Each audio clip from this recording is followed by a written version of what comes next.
Welcome to Words Matter with Katie Barlow. Welcome to Words Matter. I'm Katie Barlow. Our goal is to promote objective reality. As a wise man once said, everyone is entitled to their own opinion, not their own facts. Words have power, and words have consequences.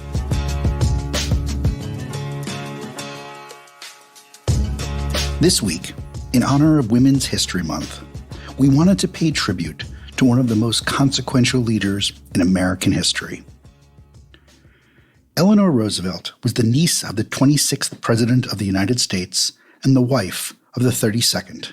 But make no mistake, she was a political thinker, an international activist, and a world leader in her own right.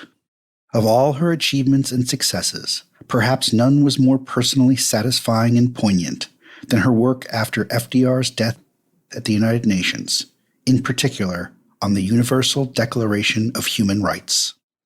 Adopted at the Third UN General Assembly held in Paris, to this day, it is one of the most meaningful and important accomplishments in the 75-year history of that World Assembly. The Universal Declaration of Human Rights, as Ken Burns noted in his award-winning series The Roosevelts, was history's first attempt at laying out the principles under which all nations should behave toward their own citizens and toward each other.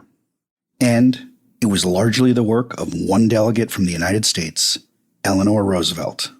It was no easy task leading the International Drafting Committee at the dawn of the Cold War. But the former First Lady, as always, was shrewd, persuasive, and relentless. As tough as she was tactful, she drove her fellow delegates so hard that one felt compelled to remind her that they had human rights too.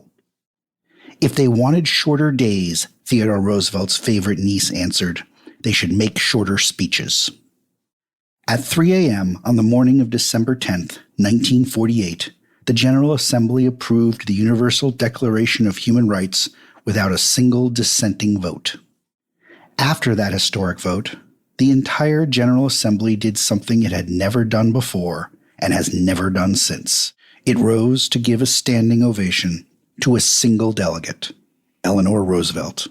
With that, let's listen to Eleanor Roosevelt's 1948 speech on the Universal Declaration of Human Rights. Fellow delegates, the long and meticulous study and debate of which this Universal Declaration of Human Rights is the product means that it reflects the composite views of the many men and governments who have contributed to its formulation. Not every man nor every government can have what he wants in a document of this kind. There are, of course, particular provisions in the Declaration before us with which we are not fully satisfied. I have no doubt this is true of other delegations. And it would still be true if we continued our labors over many years. Taken as a whole, the delegation of the United States believes that this is a good document, even a great document. It is a declaration of basic principles of human rights and freedoms to be stamped with the approval of the General Assembly by formal vote of its members, and to serve as a common standard of achievement for all peoples of all nations. We stand today at the threshold of a great event, both in the life of the United Nations and in the life of mankind. This Universal Declaration of Human Rights may well become the international Magna Carta of all men everywhere. We hope its proclamation by the General Assembly will be an event comparable to the proclamation of the Declaration of the Rights of Man by the French people in 1789, the adoption of the Bill of Rights by the people of the United States, and the adoption of comparable declarations at different times in other countries, at a time when there are so many issues on which we find it difficult to reach a common basis of agreement, it is a significant fact that 58 states have found such a large measure of agreement in the complex field of human rights.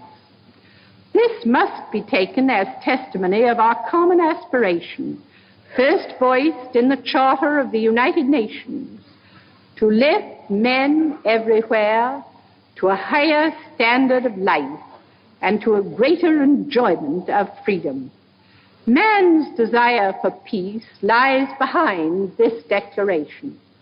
The realization that the flagrant violation of human rights by Nazi and fascist countries sowed the seeds of the last World War has supplied the impetus for the work which brings us to the moment of achievement here today, that man must have freedom in which to develop his full stature and, through common effort, to raise the level of human dignity.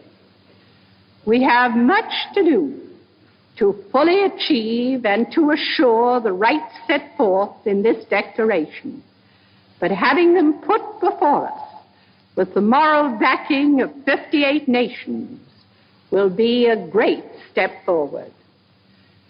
In conclusion, I feel that I cannot do better than to repeat the call to action by Secretary Marshall in his opening statement to this Assembly. Let this third regular session of the General Assembly approve by an overwhelming majority the Declaration of Human Rights as a standard of conduct for all. And let us, as members of the United Nations, conscious of our own shortcomings and imperfections, join our effort in good faith to live up to this high standard.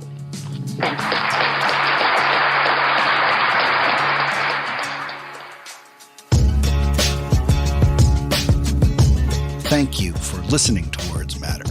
Please rate and review Words Matter at Apple Podcasts or wherever you get your shows.